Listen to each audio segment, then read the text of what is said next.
Il fallait être fou pour concevoir et organiser un hommage de 1000 choristes à un grand nom de la chanson française en sa présence.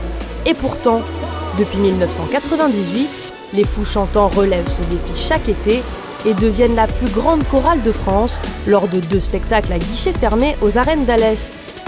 Entre autres Jean Ferrat, Jean-Jacques Goldman, Julien Clerc, Florent Pagny et en 2023 Jean-Louis Aubert ont accepté de chanter avec ce chœur démesuré et passionné.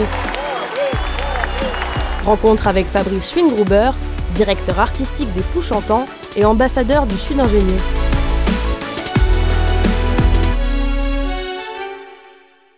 Les Fous Chantants ont été créés en 1998 par mon père, Michel Schwingruber, qui était chef de chœur, et avec une poignée de bénévoles de l'association Grand Chœur Languedoc Chanson de Saint-Christol, des bénévoles menés par Pierre Ferry à l'époque, je dirais une bande de frappadingues, parce qu'il fallait être vraiment frappadingue à cette époque-là pour imaginer, ne serait-ce que penser à se dire on va faire un événement qui va rassembler des centaines de choristes, des musiciens de la région d'Alès, et on va rendre hommage à un artiste-compositeur français. Après des années d'absence de la scène musicale française, Jean Ferrat a accepté d'être le premier invité des Fous Chantants. Il en est évidemment devenu le parrain, et c'est là où s'est produit l'inimaginable, c'est-à-dire la magie de cette première édition qui a fait ce que c'est devenu aujourd'hui, avec un concert extraordinaire.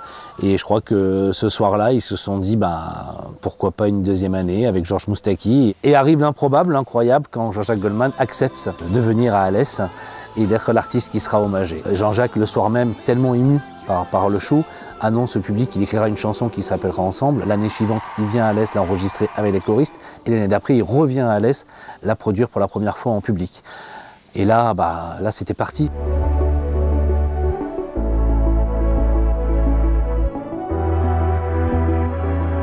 Je crois que notre force, c'est notre singularité. Évidemment, on a 1000 personnes, c'est pas commun. La chance, c'est que les artistes en France, les plus grands artistes, ont choisi les Fous Chantants pour recevoir leur hommage. Et c'est un privilège. C'est aussi un gage de confiance et de sérieux. Et également, il faut rendre hommage, je pense, à tous les gens qui ont œuvré dans cette équipe depuis 25 ans pour veiller à ce que ce spectacle soit de qualité. Et ça, c'est quelque chose qu'on ne peut pas nous enlever. Durant l'été, Alès est la plus grande chorale de France.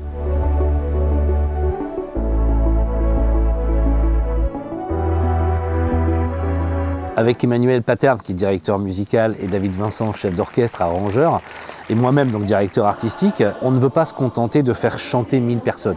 On se dit c'est quand même dommage, et comme on aime se le dire, on a la chance d'avoir un chœur XXL, aujourd'hui expression qui est souvent reprise par d'autres chorales, et qu'est-ce qu'on peut faire avec un chœur comme ça? Il faut faire de la démesure, il faut aller encore plus fort. Et on est en France, je crois, le spectacle qui demande le plus de technique.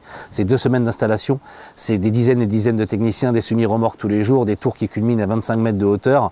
Et ce qui est ingénieux là-dedans, c'est que généralement, quand vous faites ce qu'on appelle une répétition générale, c'est que vous mettez bout à bout tout ce que vous avez répété. Et nous, le jour où on fait la générale, c'est la veille du concert, et on met bout à bout ce qu'on n'a jamais répété. Et c'est ce qui fait cette ingéniosité-là.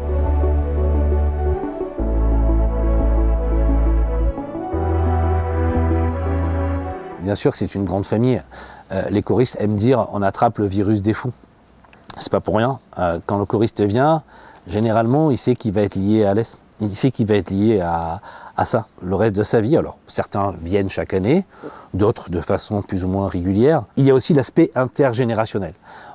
Il n'est pas rare de voir des choristes avec le grand-père, la fille et le petit-fils qui viennent chanter. Ça aussi, c'est ce qui fait aussi le charme des Fous Chantants. C'est ouvert à tout le monde. Ce qui va donner encore plus l'esprit de famille, et j'y tiens, je crois que c'est les bénévoles. Nous, on est aujourd'hui un peu plus de 80 bénévoles. C'est des acteurs majeurs de cet événement. Et ça, on ne trouve pas ailleurs.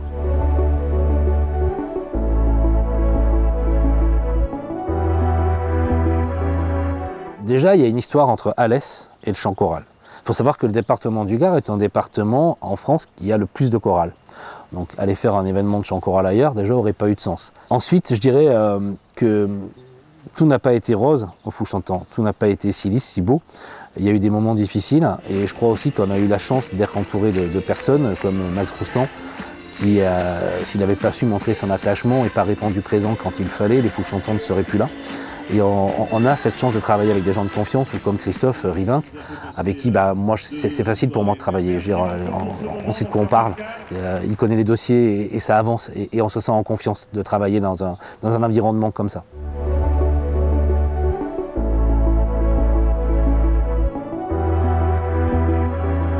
C'est bien justement parce qu'on évolue dans un territoire qui n'a pas peur des idées les plus folles, les plus incroyables, un territoire qui ose, qui met en avant l'audace. Et quand on met l'audace en avant, c'est que forcément on est là pour écouter les gens, pour écouter leurs idées et pour se dire banco, on y va. Et c'est la force de ce territoire, c'est de dire on n'a pas peur, nous on y va, on va voir ce que ça va donner. Et parfois ça marche, et heureusement.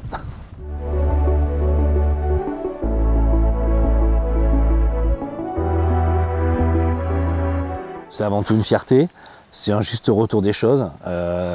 C'est une région où j'ai grandi, que j'aime énormément. J'y suis évidemment attaché. Alors évidemment, je suis chauvin, comme tous les Cévenols, mais je sais que c'est à part. C'est une terre qui est riche. J'aime ce qui se fait artistiquement, donc naturellement, être ambassadeur, ça coule de source, quoi.